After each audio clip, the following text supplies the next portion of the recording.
தமிழகத்திலேயே மிகப்பெரிய ஷோரூம் மற்றும் 20 வருட அனுபவம் கொண்ட ஈசிடெக்கின் இயர் எண்ட் ஆஃபர் ஆரம்பம். ஏன்னா எல்லாம் கள்ள ஓட்டு போட்டு தானே ஜெயிச்சிருக்கிறாங்க. உண்மையா வாக்காளர் சந்தித்து அந்த வாக்களை பெற்றவர் வெற்றி பெறவில்லை. அது சென்னை மாநகரம்னா கேட்க வேண்டிய அவசியமே இல்லை. இறந்தவர்கள் எல்லாம் உயிர் பெற்று வந்து ஓட்டு போடுவாங்க. அப்படிப்பட்ட நிலைமை இன்னைக்கு எஸ்ஐஆர் பணி துவங்கப்பட்டு விட்டது. மத்திய தேர்தல் ஆணையம் அறிவிக்கப்பட்டு பணி துவங்கி நாளையோடு நிறைவு பெற இருக்கின்றது.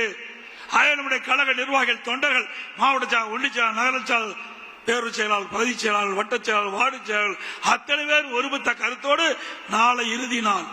அதனால ஏதாவது விடுபட்டு இருந்தா அதை முறையாக அந்த எஸ்ஐஆர் பணியை மேற்கொள்ள வேண்டும் என்று அன்போடு இந்த நேரத்தில் கேட்டுக்கிறேன். திமுக தலைவர் ஸ்டாலின் எதிர்த்தா எதிர்க்க வேண்டிய அவசியம் என்ன? 200 வாக்கள் நீக்கிறாங்க. ஒரு இடத்துல இருந்து வேற இடத்திற்கு குடி போயிடுறாங்க. அவர் அந்த இடத்துல வாக்கு பதிவாகிறது. ஏற்கனவே இருக்கிற இடத்துல தொடர்ந்து இந்த வாக்காளர் பட்டியலில் ஒரு பெயர் இடம்பெற்று வருது. அதை நீக்குவதில் என்ன தவறு? இரட்டை வாக்காளர், அதை நீக்குவதில் என்ன தவறு? ஆனா ஸ்டாலின் அவர்கள் அதை கடுமையாக எதிர்த்தார். இப்பொழுது என்னங்கிறாரு? திமுக காரர் விழிப்போடு இருந்து செயல்பட வேணுமா?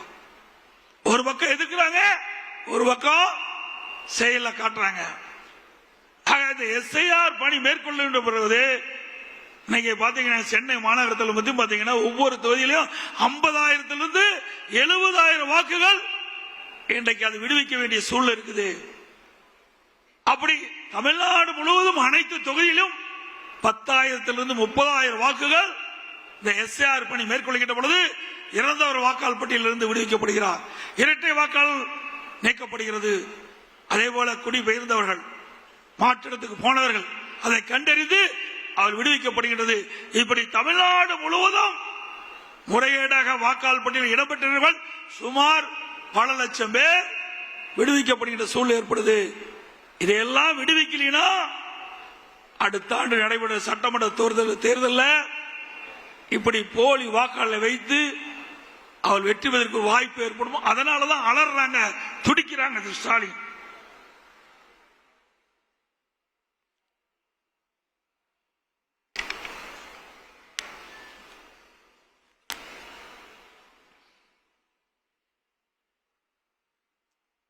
எப்பொழுது பார்த்தாலும் ஸ்டாலின் சொல்லிக்கொண்டே இருப்பது அதிமுக பாரதிய ஜனதாவுடைய அடிமை. அதிமுக எப்பொழுதும் யாருக்கும் அடிமை இல்லை என்பதை பல முறை சுட்டிக்காட்டிவிட்டோம்.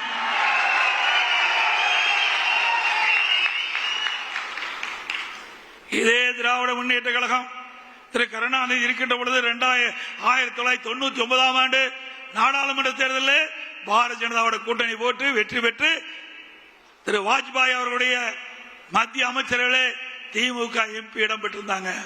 திரு முரசொலி மாறன் அவர்கள் மத்திய அமைச்சராக இருந்தார். அப்போ உடல்நிலை சரியில்லாமல் இருந்த போது ஓராண்டு மருத்துவமனையில் இலாக்கா மந்திரியா வச்சிருந்தாங்க. 2001 சட்டமன்ற பொது தேர்தல், அப்பொழுது பாரதிய ஜனதா திமுக கூட்டணி அங்க வச்சது.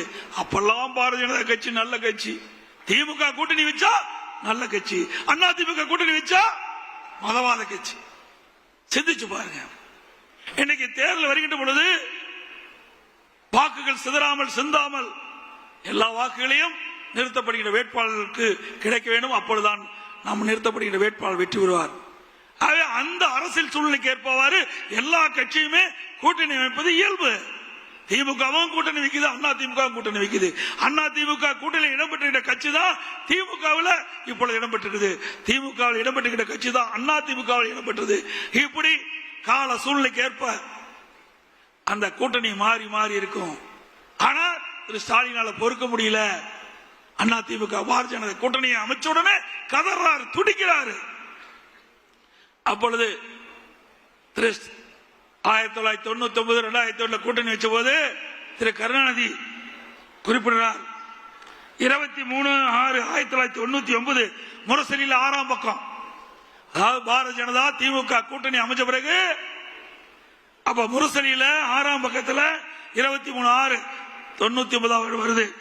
சிறுபான்மை மக்களிடம் பாஜக பற்றி ஒரு சந்தேகத்தை ஒரு சிலர் உருவாக்கி வைத்திருக்கின்றார்கள் என்பது உண்மைதான். பொய்யான பிரச்சாரம் செய்கிறார்கள். அதற்கு ஈடு கொடுத்து விட்டு அதை முறியடிக்க வேண்டிய பொறுப்பு இளைஞர்களாகிய உங்களுக்கு இருக்குன்னு சொல்றார். யாரு? கருணாநிதி சொல்றார். எப்ப அப்பா பாரதிய ஜனதா கட்சி நல்ல கட்சின்னு தலைவரை குறிப்பிடாரு. ஏன் நாங்க கூட்டணி வச்சா தவறா பேசுறீங்க? இது நாங்க சொல்லல.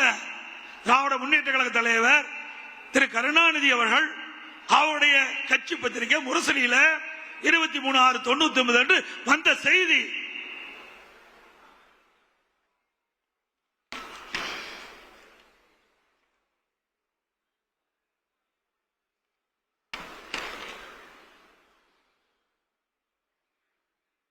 அதே போல எப்பொழுது பார்த்தாலும் அடிமை என்று சொல்லுகிறேன். நீங்க தாங்க அடிமை. 2011 மத்தியிலே காங்கிரஸ் ஆட்சி. அப்பொழுது அந்த காலகட்டத்தில் சட்டமன்ற தேர்தல் வர இருக்கிறது. அப்ப சட்டமன்ற தேர்தல் வருகின்ற பொழுது அண்ணா அறிவாலயத்தில் முதல் மாடியில் கலைஞர் தொலைக்காட்சியில் முறைகேடு தான் சிபிஐ ரெய்டு நடந்தது. கீழ்த்தளத்தில் கூட்டணி பேச்சுவார்த்தை, மேல்தளத்தில் காங்கிரஸ் ஆட்சி மத்தியில் நடக்குது. அங்க சிபிஐ ரெய்டு, கீழ்த்தளத்தில் கூட்டணி பேச்சுவார்த்தை. இப்படி மிரட்டி பணிய வைத்து அடிமையாக இருந்தது திமுக. அண்ணா திமுக அப்படி அல்ல.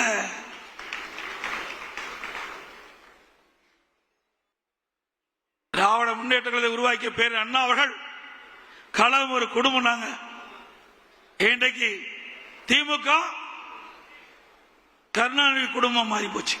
திமுக கருணாநிதி குடும்பம் ஆச்சு. அது கருணாநிதியுடைய திமுகங்கிறது ஜனநாயக முறையில கட்சியில் அது ஒரு கார்பரேட் கம்பெனி ஆகிவிட்டது.